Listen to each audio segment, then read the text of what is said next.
Hi friends, welcome to our channel. So Telangana రాష్ట్ర ప్రభుత్వం అయితే విద్యా సంస్థలకు ఉద్యోగులకైతే గుడ్ న్యూస్ అయితే చెప్పింది. ఫిబ్రవరి 8న పబ్లిక్ హాలిడేగా ప్రకటిస్తూ ఉత్తర్వులు అయితే జారీ చేయడం అయితే జరిగింది. దీంతో ఈ నెల 8న అంటే రేపు స్కూళ్ళు, కాలేజీలు, అదేవిధంగా ప్రభుత్వ ఉద్యోగులకైతే హాలిడే అయితే ఉండడం అయితే జరిగింది. సో ముస్లింలు జరుపుకునేటటువంటి షబ్ ఏ మేరాజ్ పండుగ సందర్భంగా తెలంగాణ సర్కార్ ఈ మేరకు ఉత్తర్వులు అయితే జారీ చేసింది. ప్రభుత్వం విడుదల చేసినటువంటి సెలవుల క్యాలెండర్లో ఫిబ్రవరి 8న షబ్ ఏ మేరాజ్ ఆప్షనల్ హాలిడేగా ప్రకటించింది. అయితే ఇది సాధారణ సెలవుగా కాకుండా ఆప్షనల్ హాలిడేగా పేర్కొంది. తాజాగా తెలంగాణ సర్కార్ ఫిబ్రవరి 8వ తేదీన సాధారణ సెలవుగా మార్చి పబ్లిక్ హాలిడేగా ప్రకటించింది.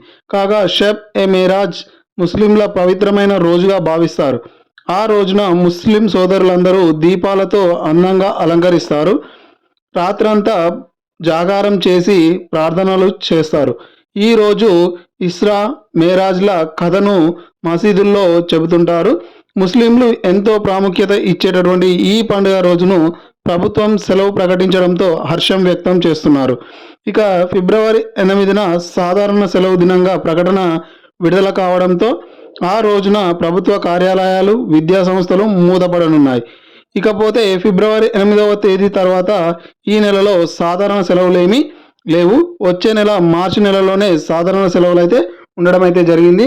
సో మొత్తానికైతే రేపు గురువారం రోజు అయితే తెలంగాణలో విద్యా సంస్థలు, అదేవిధంగా ప్రభుత్వ కార్యాలయాలన్నిటికీ సెలవును ప్రకటిస్తూ అయితే ఉత్తర్వులు అయితే జారీ చేయడం అయితే జరిగింది తెలంగాణ సర్కార్. ఇది ఈ వీడియో. మరి ఇలాంటి మరిన్ని వీడియోస్ కోసం నా యొక్క ఛానల్ని తప్పకుండా సబ్స్క్రైబ్ చేసి మీ యొక్క ఫ్రెండ్స్ తోటి షేర్ చేసుకోండి. Thank you for watching.